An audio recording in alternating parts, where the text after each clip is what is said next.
Mga ka-Gencon, ito nga pala yung magiging project namin dito sa Cebu. So, itong mga lumang equipment na ito, tapos ito, ilalabas namin lahat.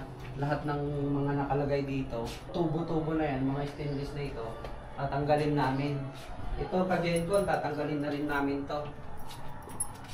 Ito, pull out na rin namin to ka-Gencon. Lahat yan. Tapos itong aircon, tatanggalin din namin lahat yan. Tapos itong kisame nito ka-Gencon, papalitan namin ng acoustic na 4x4. Tapos ipipinturahan na lang namin to. Tapos itong flooring, papalitan na lang din namin to ng vinyl tiles.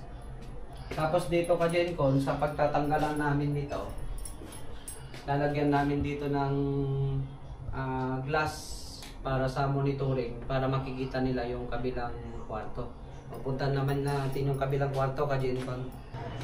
Ito yung sinasabi ko ka-Gencon, yung kabilang kwarto nito. So ito yung likod nun, sa kabila. Sa kabila naman ito yung yung mga kasama nito. Ating mga equipment ayun ka-Gencon, no. Mga lumang equipment na ABS-CBN yan. Kasama to sa tatanggalin namin. Tapos i-renovate na rin namin itong kwarto na ito ka-Gencon. Itong exhaust fan na ito, tatanggalin na rin namin. Itong aircon, tatanggalin din na rin namin, pull out. Tapos ito ka-Gencon, itong wall na ito, kikita nyo hanggang doon sa dulo. Tatanggalin na namin lahat to. Bali, open na lahat to. Wala na tong mga partition na to. Tapos lalagyan din namin to ka-Gencon ng mga yung ceiling na 4x4 na acoustic. Ito ka-Gencon, tanggalin na rin namin to. Yung ducting na yung nilagay nila, ito tanggalin din namin. Tapos maglalagay kami dito ka-Gencon ng 3 aircon na 5 tonner. Tapos dun sa kabila kanina, pinanggalingan natin, 2 window type lang ilalagay namin doon. Tapos andun na rin yung location ng power panel, saka yung NDP, doon na rin.